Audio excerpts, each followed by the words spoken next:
News India देख रहे हैं आप। मैं हूं आपके साथ नैना शांडिलिया। बुलेटिन की शुरुआत महायुद्ध से जुड़ी हुई बड़ी खबर के साथ करेंगे। ईरान में लापता अमेरिकी पायलट मिला।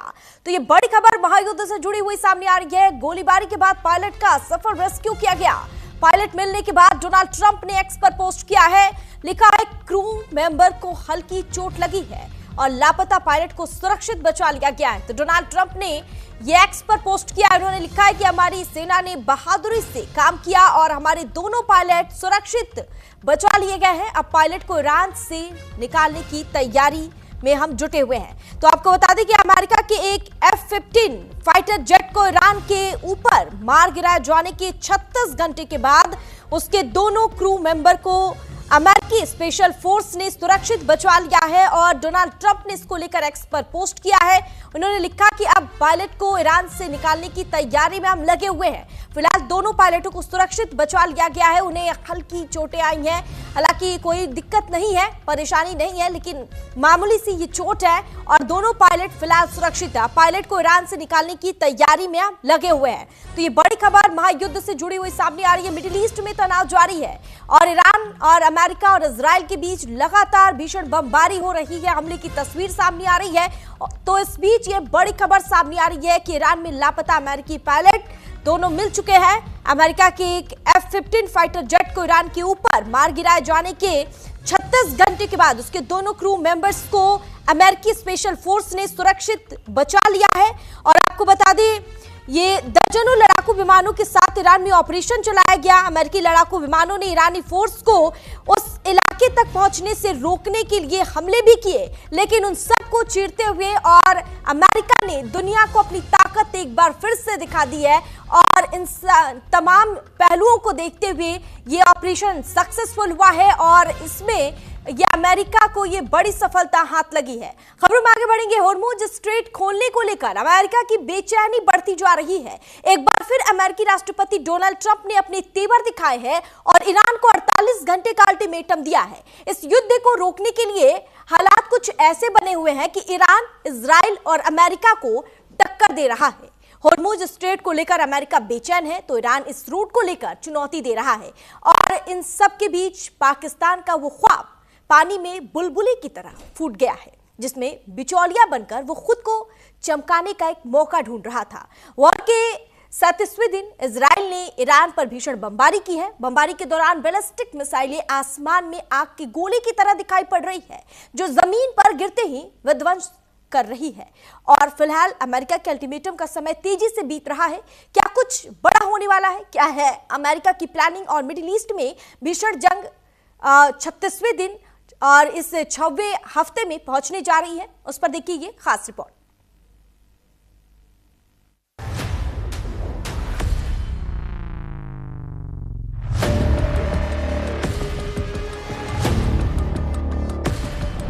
होर्मुज पर ईरान की पकड़, निकालेगा दुश्मन की अकड़।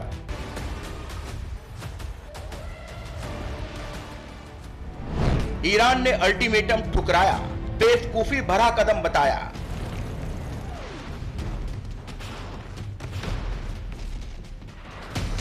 शहर शहर अमेरिका बरपाएगा कहर।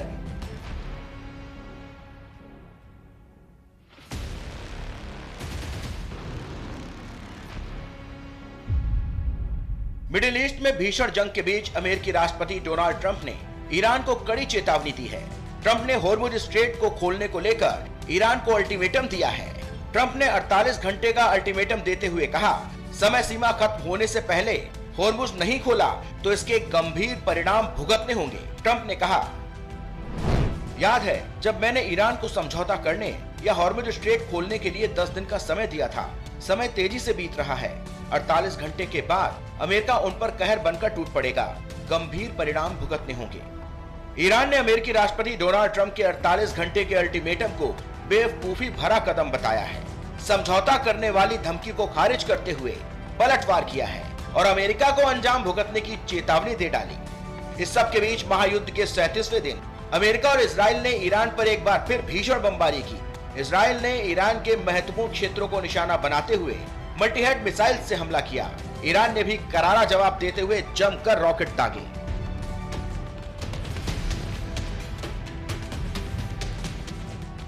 जंग में जरूरी इंफ्रास्ट्रक्चर ताश के पत्तों की तरह बिखर रहे हैं। अमेरिका ईरान को कई साल पीछे धकेलने की चेतावनी देते हुए लगातार बमबारी कर रहा है, तो इजराइल ने भी ईरान को बैकफुट पर लाने के लिए तबाही मचा रखी है। लेकिन ईरान अपने रुख पर अड़ा हुआ है, युद्ध में ताबड़तोड़ पलटवार कर रहा है। सामरिक दृष्टि से बेहद महत्वपूर्ण हॉर्मुज स्ट्रेट के बंद होने से कई देशों की अर्थव्यवस्था गोते लगा रही है। तेल और गैस की आपूर्ति बाधित होने से कई देशों में ऊर्जा संकट गहरा रहा है। ऐसे में सबकी नजर ट्रंप के अल्टीमेटम पर गड़ी हुई है कि ट्रंप का अगला कदम क्या होगा। क्या अमेरिका कोई बड़ा हमला प्लान कर रहा है? हॉर्मुज को लेकर ट्रंप के बार बार बदलते बयान भी कई सवाल खड़े कर रहे हैं। Bureau report, news India.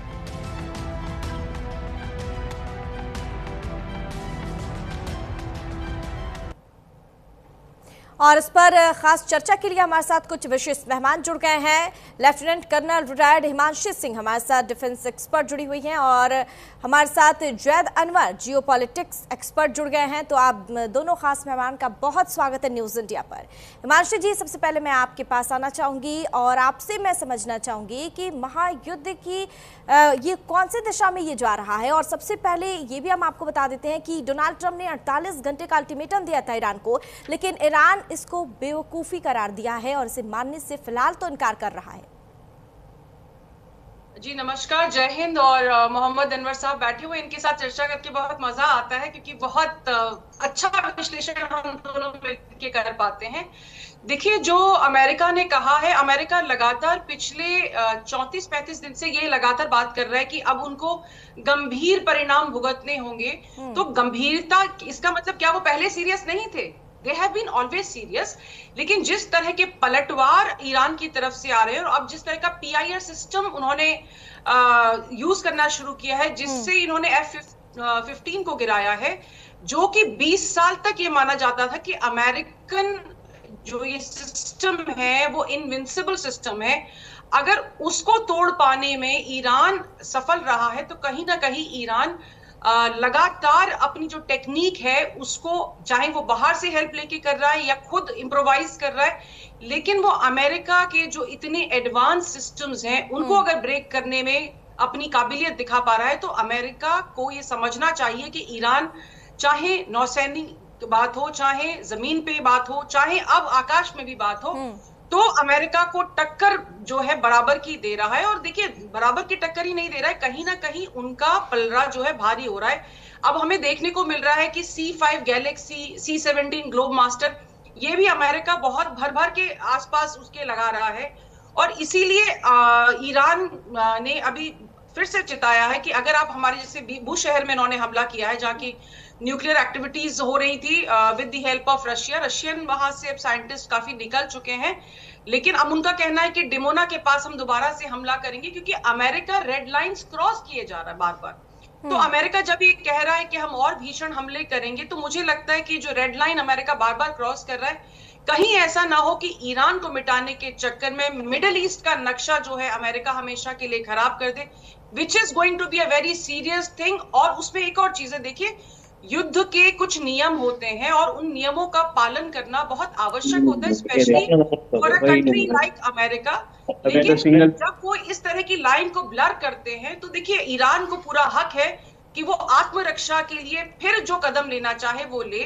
America जिस हिसाब से अंदर भी अपने बदलाव ला रहा है, मिलिट्री जो उसकी रिजीम है उसमें काफी सारे जनरल्स हैं जो उनके मिनिस्टर ऑफ वॉर ने चेंज किए हैं, which is a very sad thing कि आप एक मिडल ऑफ द ऑपरेशंस में, तो क्या आप उनसे सेटिस्फाई नहीं थे कि आप अपनी चीफ ऑफ स्टाफ को चेंज कर रहे हैं? तो कहीं ना कहीं बहुत सारे आयाम हैं। और देखिए, धमकी को अगर हम सिर्फ एक धमकी ना मानकर इस समय जिस तरह से विश्व पे इसका प्रभाव पड़ रहा है उस तरीके से विश्लेषण करें तो हमें समझ में आएगा कि दोनों तरफ से जो बातचीत हो रही है वो बहुत सीरियस है, सिर्फ चेतावनी नहीं है लेकिन इसके परिणाम दूरगामी है।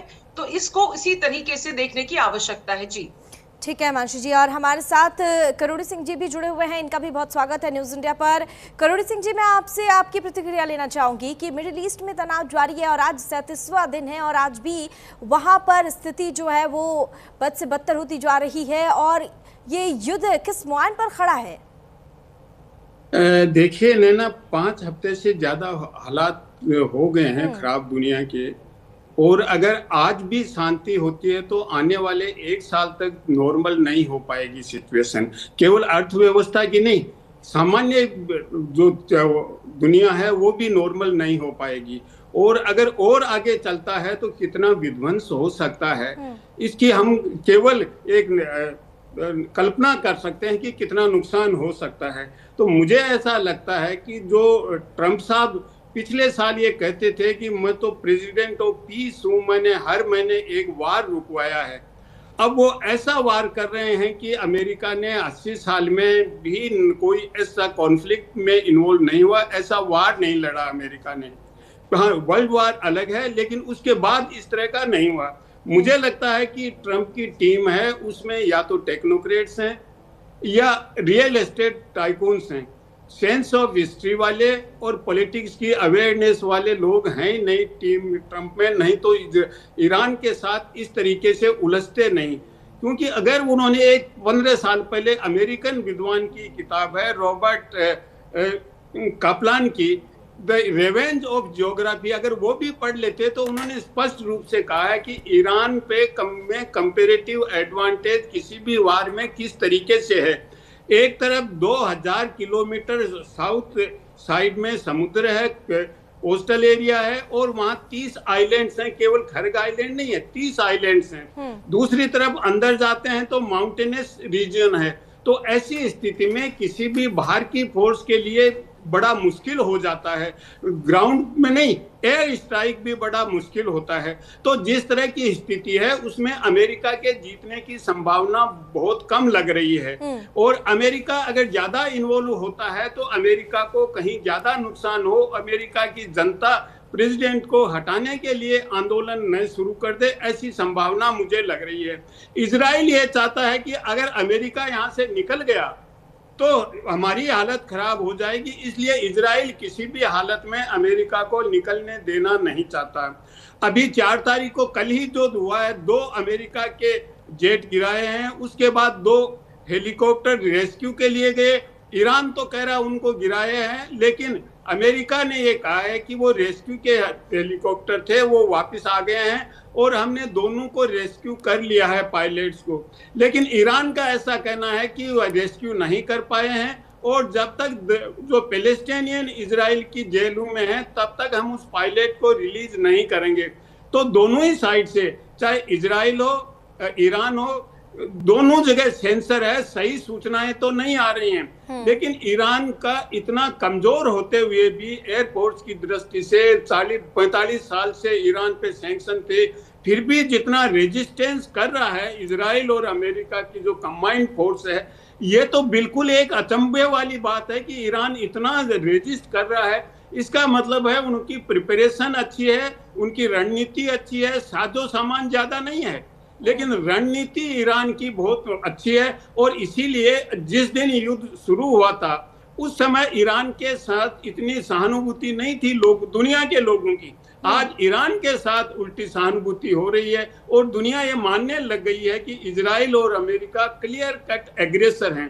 पहले खुमैनी को लेके दुनिया ये मान के चलती थी कि खुमैनी अपनी जनता पे अत्याचार कर रहे हैं, एक तरह का फंडामेंटलिज्म फैला रहे हैं, लेकिन आज दुनिया ईरान के साथ है। तो ऐसी स्थिति में अगर अमेरिका और आगे बढ़ता है, और जो न्यूक्लियर प्लांट है बूसर, उस पे 4 बार अटैक कर चुके हैं, अभी प्रॉपर बूसर पे नहीं हुआ, उसके आसपास हुआ है। रशिया ने अपने 200 लोग वहां से इंजीनियरिंग या मदद कर रहे थे, वहां बूसर में थे, क्योंकि ये जॉइंट था जो ईरान और रशिया का प्रोजेक्ट, तो वहां से निकाल लिए हैं। तो मुझे लगता है कि अगर न्यूक्लियर प्लांट पे ये अटैक करते हैं तो रेडिएशन इतना फैलेगा कि जो वेस्ट एशिया के दूसरे कंट्री हैं उनमें भी बड़ा डैमेज होगा।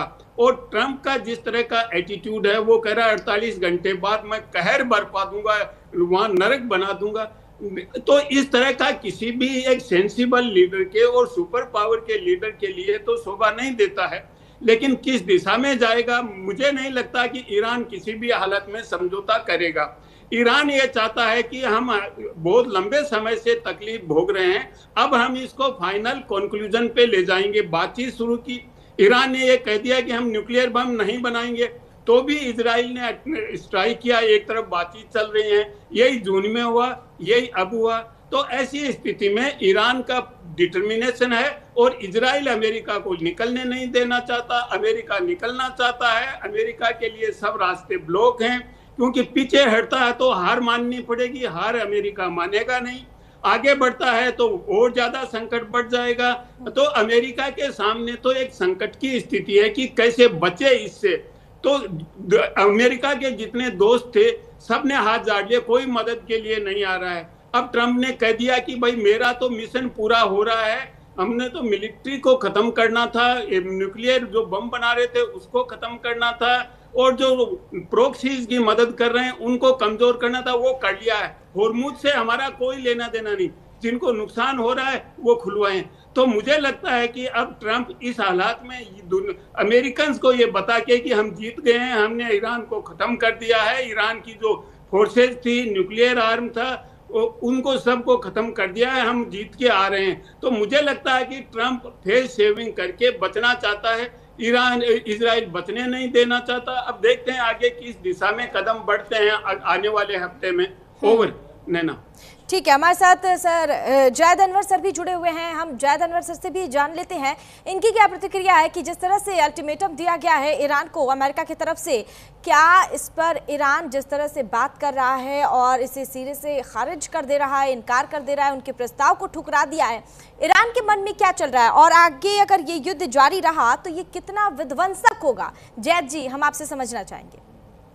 देखिए, इब्राहिम लिंकन ने अपने बेटे को एक खत लिखा था। उस खत का एक लाइन है, उस खत को मैं बताना चाहता हूँ। उसने लिखा था कि अपने से छोटे की इज्जत करो और अपने से बड़े से लड़ो। और एक शेर है ना कि खुद को आसानी से मशहूर किया है मैंने, अपने से बड़े से लड़के। ठीक है ना? ईरान का मामला यही है, अगर ईरान एक मारता है तो उसकी बात होती है, ईरान को कोई स्ट्रेटजी बनता है तो पूरे दुनिया में बात होती है। क्यों बात होती है? उनके पास एक ऐसा हिस्सा है, जमीन का एक ऐसा हिस्सा उनके पास है जिससे दुनिया को 20% ऑक्सीजन मिलता है। सिंपल लॉजिक में समझ लीजिए। बातें हैं कि दुनिया इस तरह क्यों बदल रहा है, नेटो क्यों नहीं इन्वॉल्व हो रहा है, या स्पेन नहीं कर रहा है, इंग्लैंड ने बोल दिया ये मेरी लड़ाई नहीं है, जापान को बार्गेनिंग करके फिर वहां से गुआम साइपान एक अमेरिकन कॉलोनी है, वहां से आप तमाम चीज को मिलाने के बाद बूट ऑन द ग्राउंड एक वर्ड है इंग्लिश का कि अगर जमीनी सतह पे लड़ाई आएगी तो कहीं ना कहीं एक हिस्से पे अमेरिका कब्जा कर सकता है और ये लड़ाई देर तक जा सकती है। मगर एक ऑर्गेनाइज रिजीम है, आपने टॉप लीडरशिप को मारा, आपने तमाम जितने भी उनके इदारे हैं तमाम के तमाम को आपने मारा, उसके बाद भी वो चीज चल रहा है। इससे ये मालूम होता है उनके पास कितने ही लेयर हैं और वो तमाम को वो कवर अप कर सकते हैं। तो ईरान ये चीज दुनिया को मैसेज दे चुका है। सबसे बड़ी चीज क्या है कि आप दुनिया में आज ईवी आ चुका है, आज आप मार्स पे जा चुके हैं, आप दुनिया के आप हर हिस्से में जा सकते हैं। 2 सेकंड में आपको मैं बात कर सकता हूँ, यहाँ बैठ के भी बात कर सकता हूँ। मगर ये तमाम चीज दरकिनार है। सबसे ऊपर आज भी अगर है तो पेट्रोल है। क्यों? वो आपके चम्मच की बात करता है। जब आप चम्मच से खाना उठाती हैं, अगर पेट्रोल का दाम बढ़ता है उतनी ही दूरी में आपके खाने की दाम बढ़ जाती है, 1 रुपए से 1.5 रुपए हो जाता है। ये है मैजिक ऑफ पेट्रोल। और अमेरिका ग्रेट अगेन कैसे बन सकता है? सिंपल लॉजिक है, पेट्रोल पे कवर होना चाहिए। उनका मोटिव 2 अप्रैल जब हिंदुस्तान में हो रहा था, 1 अप्रैल अमेरिका में हो रहा था, उनके पास डोनाल्ड ट्रंप साहब का जो स्टेटमेंट आया है तमाम के तमाम एक ही तरह के स्टेटमेंट थे। उसमें एक वर्ड उन्होंने नया ऐड किया था कि हाँ हमें तकलीफ हो रही है, महंगाई बढ़ रही है। नहीं तो वो पूरे दिन ये बोले। अब आते हैं कि लड़ाई पैरेलल चलेगी, हो सकता है 10 दिन के बाद ये लड़ाई बंद हो जाए। बात में गौर करिएगा, हो सकता है। क्यों? बार्गेनिंग हो रही है, ईरान के टॉप लीडर बात कर रहे हैं। ये बात से आप अच्छे से अच्छे लोग से बोलिएगा तो मानेंगे। क्यों नहीं बोल रहे हैं पब्लिकली? इंटरनली बात हो रही है, इंटरनली बात हो रही है। मगर कहीं ना कहीं ये बात को पब्लिकली इसलिए नहीं कहा जा रहा है कि एक रिजीम नया तैयार नहीं हो जाए ईरान के अंदर जो हुकूमत के खिलाफ खड़े हो जाए। क्योंकि इससे पहले जो डेमोन्स्ट्रेशन तमाम जो हो रहा था, जब नेशन की बात आई तो तमाम के तमाम एक हो गए, क्योंकि जब नेशन की बात आ गई उससे पहले ठीक है जैद जी, मैं आऊंगी आपके पास। इस बीच बड़ी खबर सामने आ रही है, ईरान पर विध्वंसक हमले की तैयारी। ट्रंप के अल्टीमेटम पर यूएस सीनेट का ये दावा है ईरान जल्द स्ट्रेट ऑफ होर्मुज खोले, शर्त नहीं मानने पर ईरान में तबाही संभव। तो आपको बता दिए बड़ी खबर, सीनेटर ग्राहम ने ट्रंप से बातचीत की है और ये ट्रंप की तरफ से ये बड़ा बयान जारी किया गया है कि ईरान जल्द स्ट्रेट ऑफ हॉर्मुज खोले, नहीं तो ये विध्वंसक होगा और ईरान पर हम हमले तेज करेंगे। डोनाल्ड ट्रंप की तरफ से ये कहा गया है। तो महायुद्ध से जुड़ी ये बड़ी खबर सामने आ रही है और वही शर्त नहीं मानने पर ईरान में तबाही संभव है।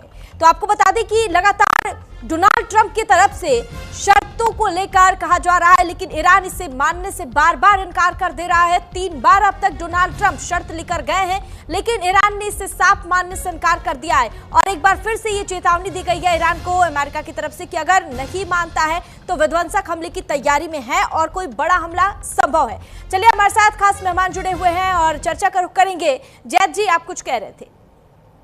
पाते हैं कि ये लड़ाई कौन जीता।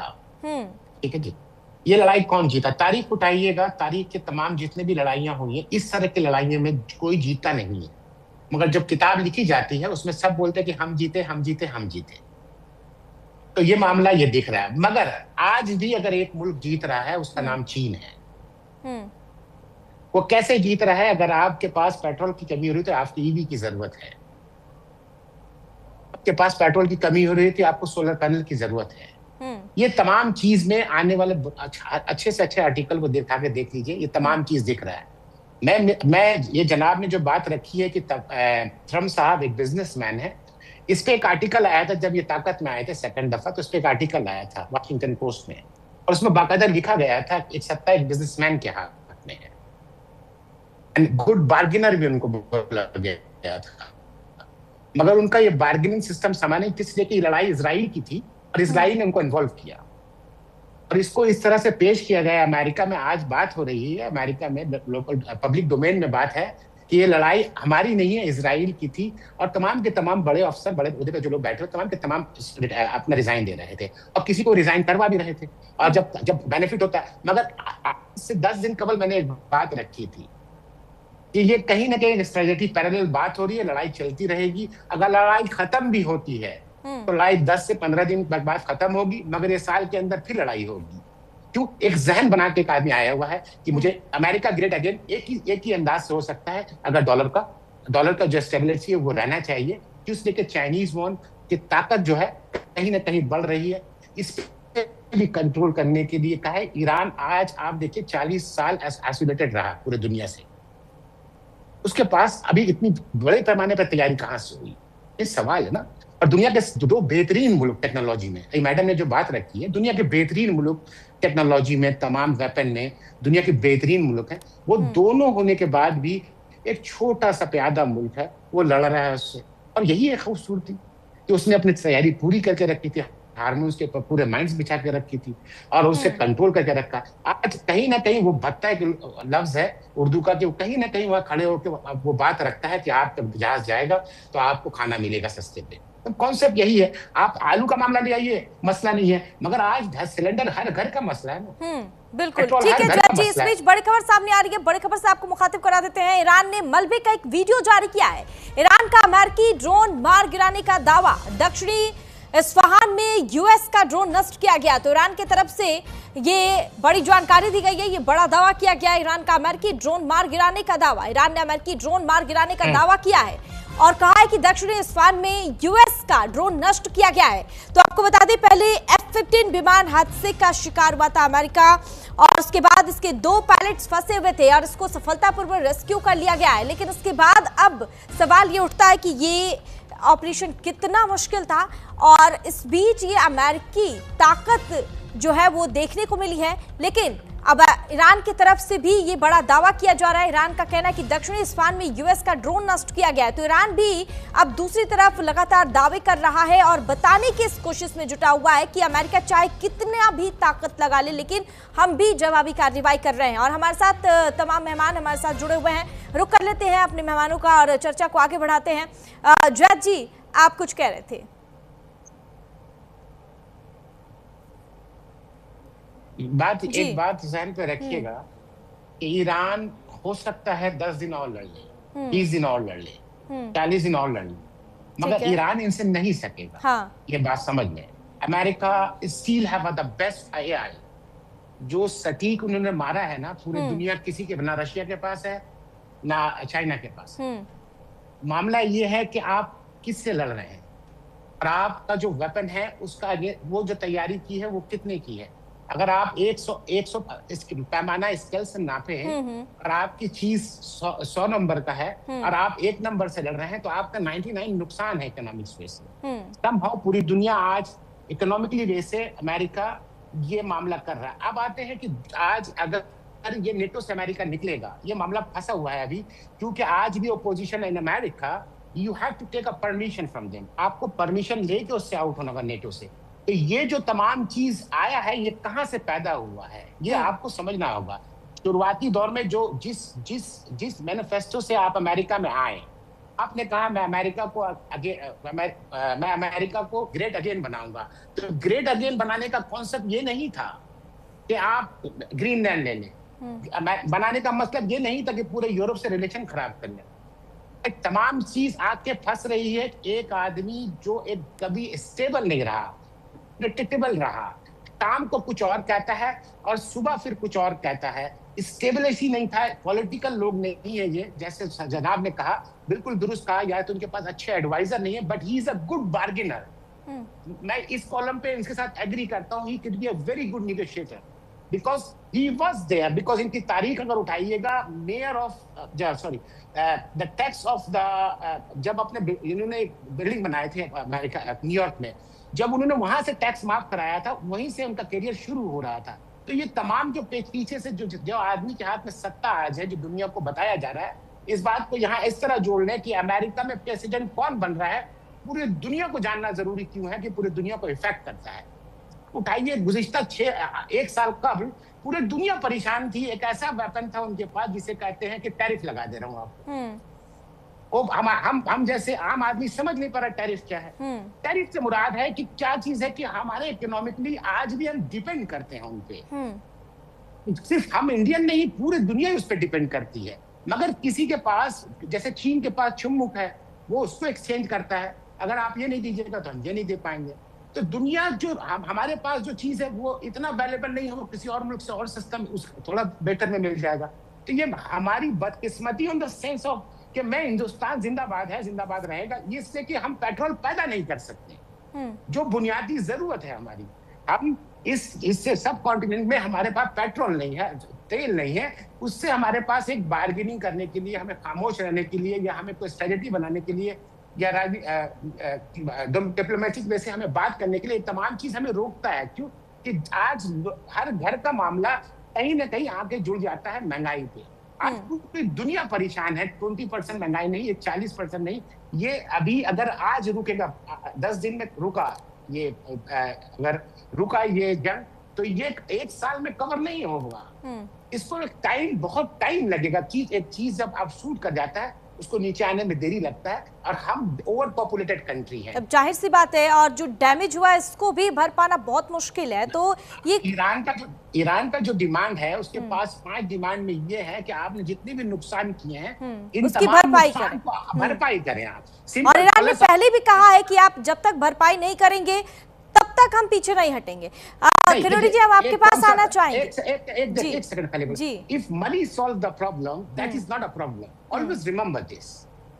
ये हम पढ़े हैं, और यही सिस्टम, अगर money can solve the problem, that is not a problem. Problem money का नहीं है, जितने रेजिस्ट्रेशन उस पर लगाया गया है, वो तमाम चीज, वो 5 में वो तमाम चीज आता है। अगर आज इसको डॉलर में डील करने दे दिया जाए पेट्रोल को, चाइनीज वन को, तो वेपन खरीद सकता है वो ईरान, एक आजाद हो जाएगा, फ्रीडम आ जाएगा उसके पास। ये तमाम चीज दिख रहा है। ये प्रॉब्लम ये नहीं, ये एक छोटा सा प्रॉब्लम है according to my point of view. Problem जो बड़ा है कि उसको तमाम आजादी जो दे रहा था, अब कहीं ना कहीं यूरोप इसमें इन्वॉल्व इसलिए नहीं होना चाह रहा है कि हूती इसमें ड्रॉप नहीं आ जाए। किसी अगर हूती आ जाएंगे, चाइना से जितनी भी सस्ता सामान जा रहा है, रेड सी से घुमा के जाना पड़ेगा आपको। क्या उनके पास भी एक रास्ता उनके हाथ में है, कल वो खड़े वहां जाए, वहां से जहाज पार होने नहीं दे, तो पूरे यूरोप में महंगाई और तेजी से ऊपर बढ़ेगा 40%। क्यों? तमाम चीज आप 13 दिन घूम के जाएगा तो एक तमाम चीज की महंगाई बढ़ेगी, सप्लाई डिमांड कम होगा। तो पूरे दुनिया में आज जो policy one eyes close one eyes open रखा है यूरोप ने, यूरोप से मुराद है तमाम जो यूनाइटेड नेशन, यूरोप, इंग्लैंड ने, ये बिल्कुल सही रखा है। क्यों? अपने लोगों पे अब आप बात आ गई ना, तो कहीं ना कहीं पूरी दुनिया में एक हलचल सब मचा हुआ है। क्यों? एक ऐसे आदमी यहाँ के बैठा है सत्ता में, जिसको पता नहीं है कि स्ट्रेटजी क्या होना चाहिए आने वाले कल के मामले में। बस यही बात है। हाँ, और ये भी कह सकते हैं कि अभी डोनाल्ड ट्रंप सिर्फ और सिर्फ अपने बारे में सोच रहे हैं और दुनिया भर के देशों पर इसका असर पड़ रहा है, लोग परेशान हैं। मैं हिमांशु जी आपके पास आना चाहूंगी। देखिए, डोनाल्ड ट्रंप ने ये कंफर्म कर दिया है कि रेस्क्यू ऑपरेशन चलाया गया और फिर दोनों पायलट्स को सुरक्षित बचा लिया गया है।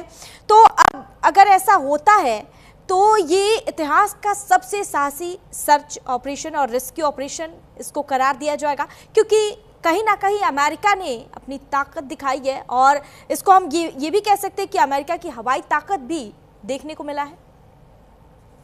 नैना जी, मैं इसको ताकत से ज्यादा रिस्पॉन्सिबिलिटी मानूंगी, क्योंकि देखिए, जब आपके कोई भी ऑपरेशंस के लिए जाते हैं, चाहे आपके फाइटर पायलट्स हों या जो जैसे कि बूट्स ऑन ग्राउंड्स की भी बात हो रही है, तो वो देश की रिस्पॉन्सिबिलिटी है कि उस ऑपरेशन को एंड टू एंड कवर किया जाए। और ऐसी स्थिति में आपके पास एक एग्जिट पॉलिसी होती है कि मान लीजिए अगर इस तरह का हादसा होता है जब पायलट को इजेक्ट करना पड़ा, तो उसका सर्च एंड रेस्क्यू जो है वो किया जाता है, and country has to do it. तो मुझे इसकी अमेरिका की बहुत बड़ी ये बात नहीं लग रही है, क्योंकि America is very much capable of doing it. देखिए, अब ये वो समय नहीं है जब इनके 1979 में 444 दिन तक इनके जो डिप्लोमेट्स थे वो फंसे रहे थे। तब से अब तक बहुत फर्क आया। देखिए, जैसा हम तीनों पैनलिस्ट डिस्कस कर रहे हैं कि America is very advance when it comes to its military power, तो उसको देखते हुए आई थिंक उनके लिए बहुत बड़ी बात नहीं है। और जिस तरह का उनका डिफेंस सिस्टम है, जिस तरह का अटैक सिस्टम है, उसको देखते हुए बहुत बड़ी बात नहीं है। अब बड़ी बात क्या हो रही है कि अब जिस तरह से माजिद जो खेल में आया है ईरान की तरफ से, जिसकी वजह से वो PIR सिस्टम की वजह से अब अमेरिकन जो फाइटर एरोप्लेन्स है या हेलीकॉप्टर्स है उनको ट्रैक कर पा रहा है, जो इससे पहले ईरान नहीं कर पा रहा था।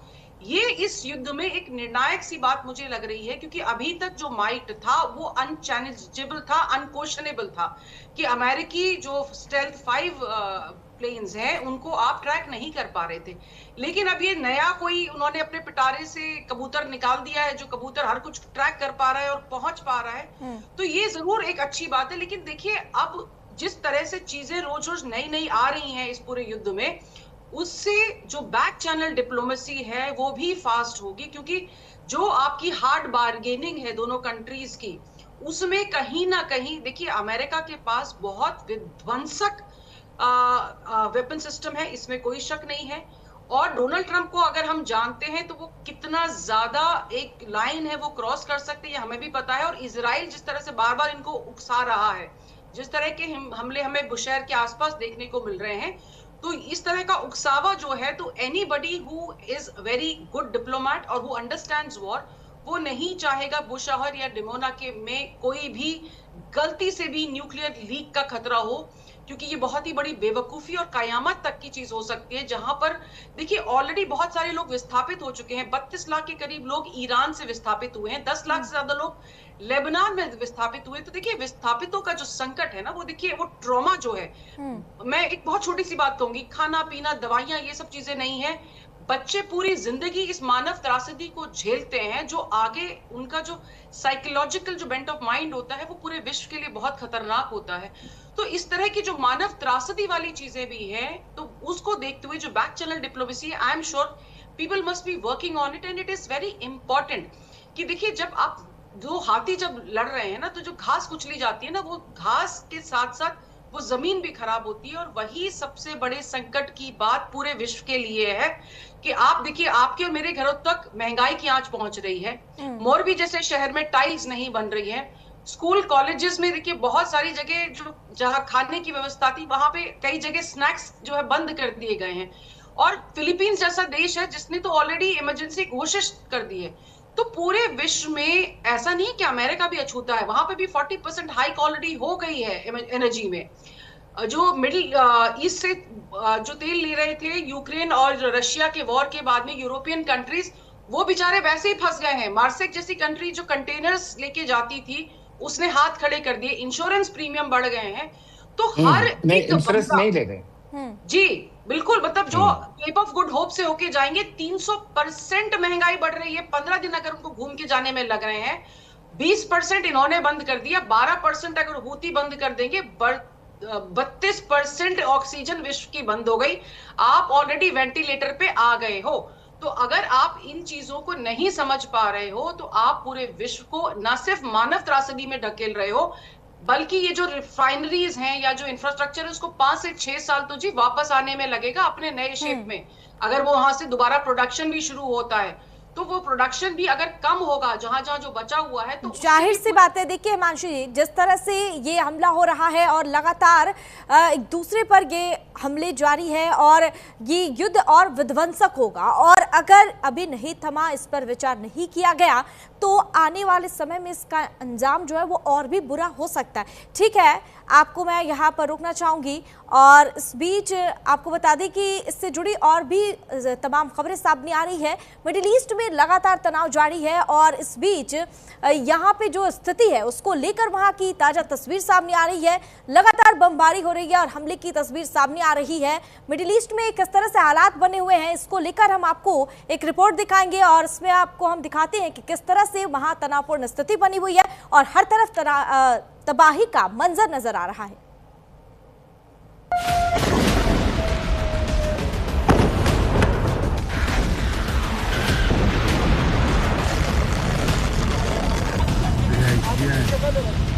मिडिल ईस्ट में बारूदी जंग से हुई तबाही की ये सबसे ताजा तस्वीरें हैं, जहां 35वें दिन भी अमेरिका और इजराइल ने आसमान से बारूद की बरसात कर ईरान के शहरों को धुआं-धुआं कर दिया।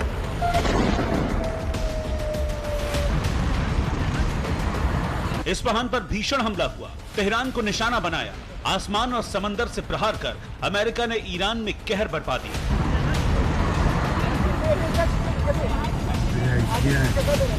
इस अटैक के बाद अमेरिकी राष्ट्रपति डोनाल्ड ट्रंप ने सोशल मीडिया पर पोस्ट कर लिखा, हमारी सेना जो दुनिया में सबसे शक्तिशाली है, उसने अभी ईरान में तबाही शुरू भी नहीं की है। पहले पुल, फिर पावर प्लांट। ईरान के नए नेतृत्व को पता है कि क्या करना है और वो भी बहुत जल्दी। ईरान के लिए अब भी समय है कि वो डील कर ले, इससे पहले कि बहुत देर हो जाए और वहां कुछ भी ना बचे। ईरान एक महान देश बन सकता है लेकिन वक्त कम है। यानी ट्रंप ताकत से ईरान को सुलह के लिए झुकाना चाहते हैं, लेकिन ईरान ने अमेरिका के आगे झुकने से एक बार फिर इनकार कर दिया है। ईरान ने ट्रंप को सीधा संदेश दिया है कि अब बात नहीं, रण बड़ा भीषण होगा।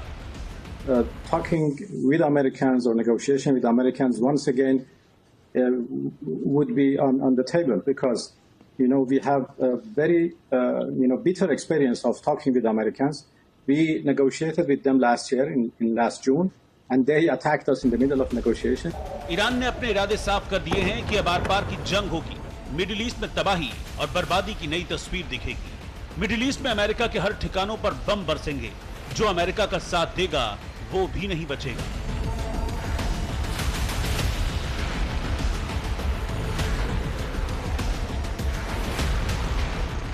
ईरान की सेना ने कहा है कि अगर अमेरिका और इजराइल ने हमारे इंफ्रास्ट्रक्चर पर हमले बढ़ाए तो हम पूरे मिडिल ईस्ट में उनके ठिकानों को निशाना बनाएंगे। जिन देशों में अमेरिकी सैन्य ठिकाने हैं, हम उन्हें भी नुकसान पहुंचाएंगे। ईरान की ये चेतावनी ही नहीं है, बल्कि हमले की तस्वीरें भी नजर आने लगी हैं।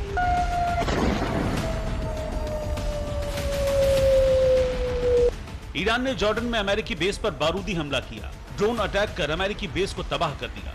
कुवैत पर मिसाइल अटैक कर उसके वाटर प्लांट को डैमेज कर दिया। इसके साथ ही ईरान ने अमेरिकी फाइटर जेट F-35 को भी मार गिराने का दावा किया है। यानी संदेश साफ है, ईरान झुकेगा नहीं, अमेरिकी ठिकानों पर हमला रुकेगा नहीं। अब कोई बातचीत नहीं होगी, जंग निर्णायक होगी। Bureau report, news India.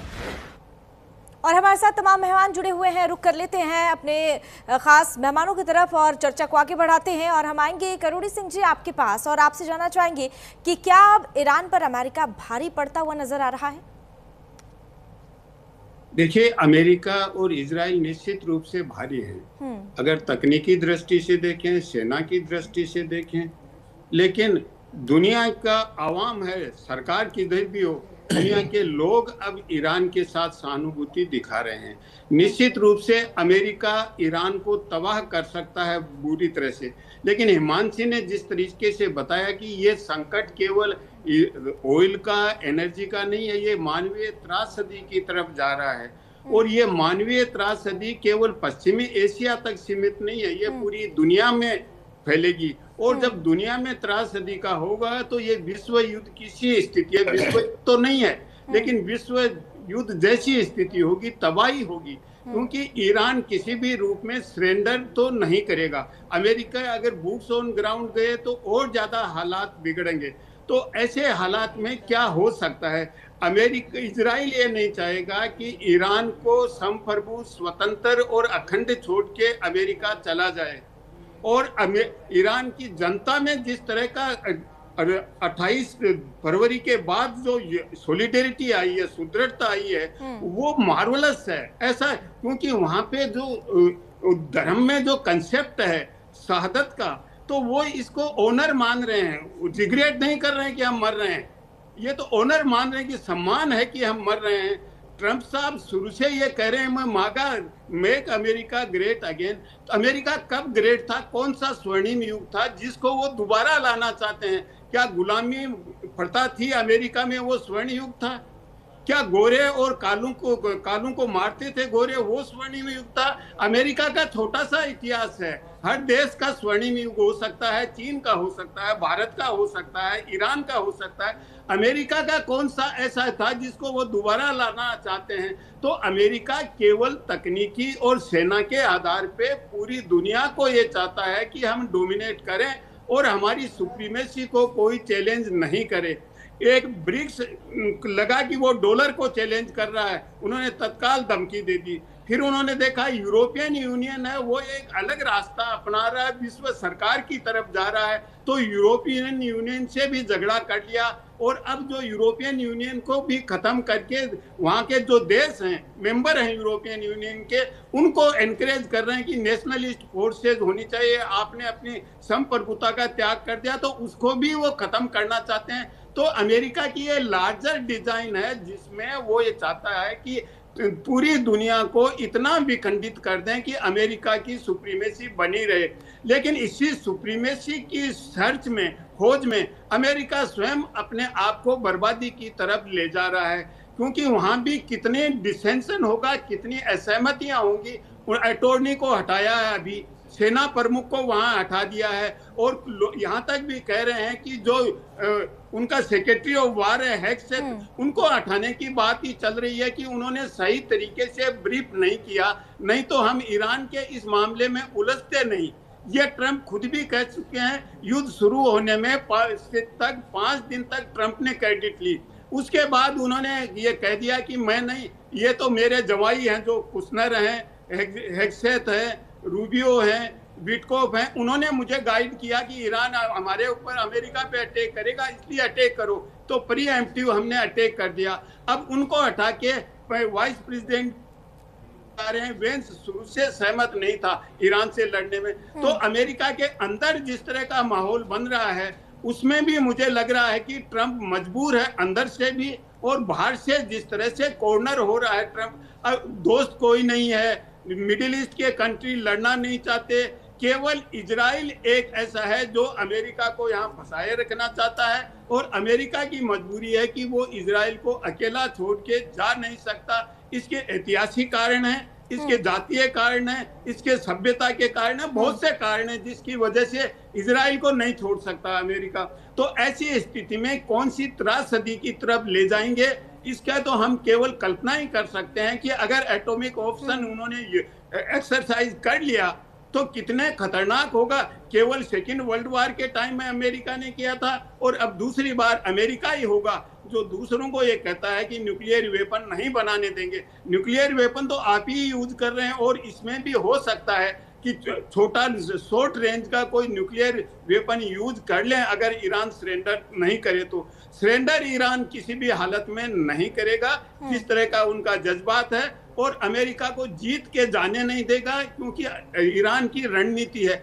जो भी पर्शियन कल्चर को जानता है, पर्शियन इतिहास को जानता है, उसको मालूम है कि पर्शिया न अंग्रेजों को वहाँ कुछ कर सके, न उससे पहले आए वो कुछ कर सके, तो ईरान का जिस तरह का जज्बात है और जिस तरह की पर्शियन संस्कृति है वो रणनीतिक दृष्टि से इतनी मजबूत है कि उसको डिफीट देना आसान है, बर्बाद कर सकते हैं आप। हथियार आपके पास है, एटॉमिक पावर है, एयरफोर्स है, सब कुछ है, आप तबाह कर सकते हैं। लेकिन ईरान को गुलाम बना लेना या ईरान में पैर जमा लेना ये असंभव है अमेरिका के लिए। तो अब ट्रंप किस तरह से बचें इसकी खोज में है और बचने का उनको रास्ता नहीं लग रहा है। और जिस जगह वो है वहां टिके रह नहीं सकते, बच के भाग नहीं सकते, आगे बढ़ नहीं सकते। तो ये वैसी हालत है नैना, जब पानी ऊपर से आता है फ्लो में और हम बांध बना के रोक लेते हैं, वो न तो आगे बढ़ पाता है न पीछे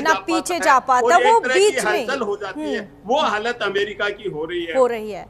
ठीक है, आप बिल्कुल, मैं आपकी बात से पूरी तरह से सहमत हूँ। और जिस तरह से लगातार ये हमले हो रहे हैं और डोनाल्ड ट्रंप की अगर हम बात करें तो वो पीछे हटने को तैयार नहीं है और बार बार वो शर्तों के साथ ईरान के पास तो जा रहे हैं, लेकिन ईरान भी मानने से इनकार कर दे रहा है। अभी तक जितने भी शर्त अमेरिका की तरफ से दिया गया है उसको लेकर ईरान ने इससे इनकार कर दिया है और टकराव देखने को मिला है। हालांकि इस बीच एक बड़ी खबर सामने आ रही है, बड़ी खबर से आपको मुखातिब करवा देते हैं। लेबनान में हिजबुल्लाह के ठिकानों पर इजराइल के हमले, दक्षिण लेबनान के कफ्र हट्टा पर इजराइल ने हमला किया है। लेबनान में इजराइल के हमले में 7 लोगों की मौत हुई है और कई लोग घायल हुए हैं। तो ये बड़ी खबर इस वक्त की बड़ी जानकारी सामने आ रही है, जहां मिडिल ईस्ट में जारी तनाव के बीच लेबनान में इजराइल के हमले हुए हैं और इस हमले में 7 लोगों की मौत हुई है, जबकि कई लोग गंभीर रूप से घायल बताए जा रहे हैं। और इस बीच इससे जुड़ी एक और बड़ी खबर सामने आ रही है, भारत के एक और जहाज ने होर्मुज पार कर लिया है। तो ये बड़ी खबर और बड़ी राहत भरी खबर है ये भारतवासियों के लिए। भारतीय जहाज ग्रीन आशा ने होर्मुज पार कर लिया है। होर्मुज से अब तक भारत के कुल 9 जहाज सफलतापूर्वक सुरक्षित पार कर लिए हैं। तो ये बड़ी खबर, ये भारतवासियों के लिए ये बड़ी राहत की खबर है। और हमारे साथ तमाम मेहमान जुड़े हुए हैं, रुक कर लेते हैं गेस्ट का और चर्चा को आगे बढ़ाते हैं। और जैद जी, हम आपके पास आना चाहेंगे।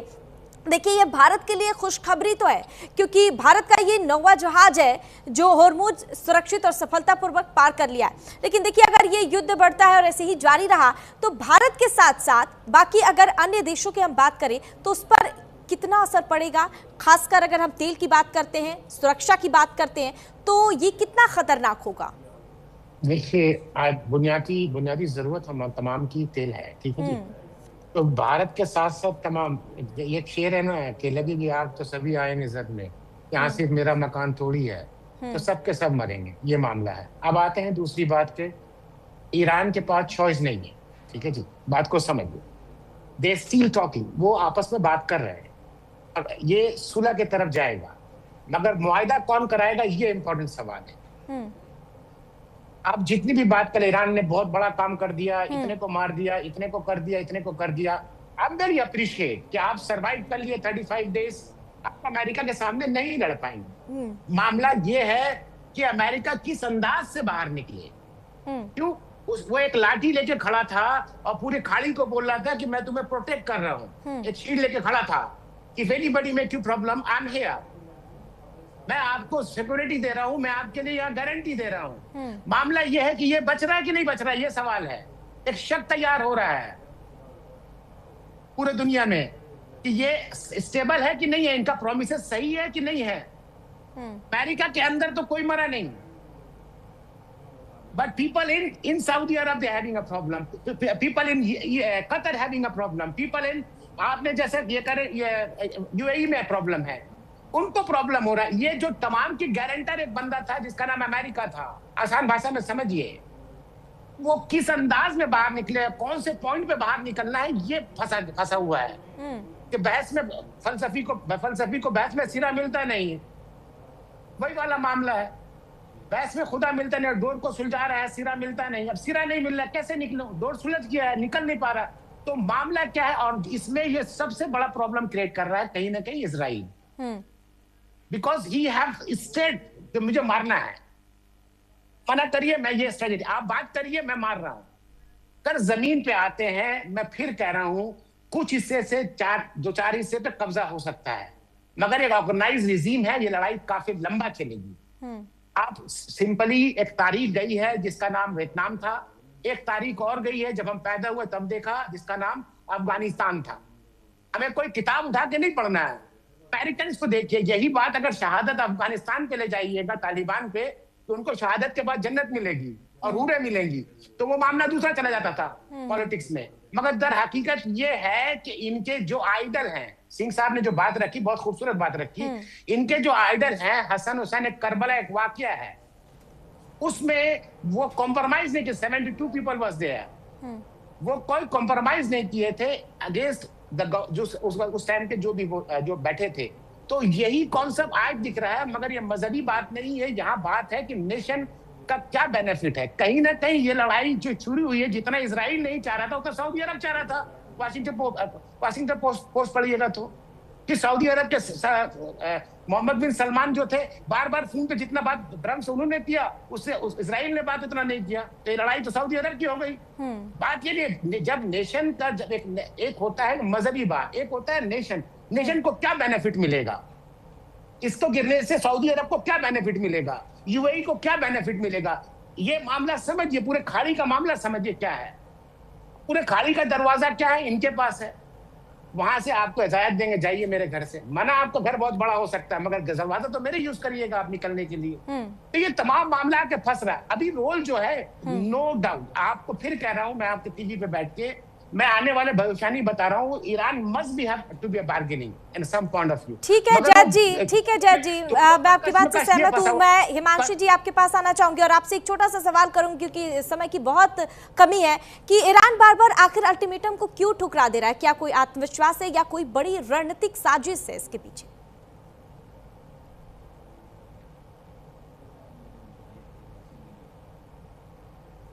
हिमांशी जी, मैं आपसे जानना चाहूंगी कि बार बार इस अल्टीमेटम को ईरान क्यों ठुकरा दे रहा है? क्या इसके पीछे कोई रणनीतिक सोची समझी साजिश है या फिर ईरान का आत्मविश्वास?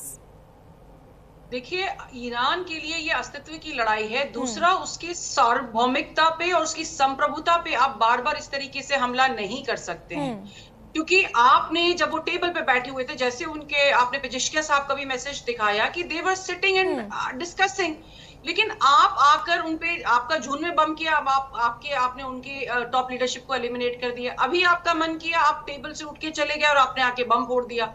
Now this is not the way countries negotiate. और दूसरा, ट्रस्ट होना बहुत जरूरी है। जहां ट्रस्ट डेफिसिट होगा वहां पर आप नेगोशिएट कर ही नहीं सकते। देखिए, आपके और मेरे बीच में भी अगर संवाद है, वो संवाद भरोसे का होना चाहिए, लेकिन अगर हम एक दूसरे पे भरोसा नहीं करते तो हम सिर्फ वो मीठी मीठी बातें कर लेंगे, लेकिन we'll come back and fight again and we'll try to put daggers in each others back. तो ईरान चाहता है कि हमेशा के लिए इस चीज पर लगाम लग जाए कि जब इजराइल का मन किया वो आके 4 बम गिरा गया, जब अमेरिका का मन किया उसका साथ देने लग गया। Now any self respecting nation wants a solution to the problem, not want a problem every time. तो ईरान जो कर रहा है उसकी देखिए 5 शर्तें हैं, और 5 शर्तें बहुत क्लियर हैं कि भैया आपने हमारा नुकसान किया है, आप भरपाई करें। आप हमारे को हॉर्मुज में जो है, भाई हमारा इलाका है, देखिए हर देश की एक्सक्लूसिव इकोनॉमिक जोन होती है, बहुत अच्छी बात है। वो जो उसके साथ में कतार और बाकी जो देश है उनके साथ वो बात करना चाह रहा है, वो ये नहीं कह रहा है कि हमारी जिनके साथ खाड़ी नहीं लगी, हम वो सिंपल सी बात कह रहा है कि हमारा प्रपोजल है और हम इस मुद्रा में पैसा लेंगे।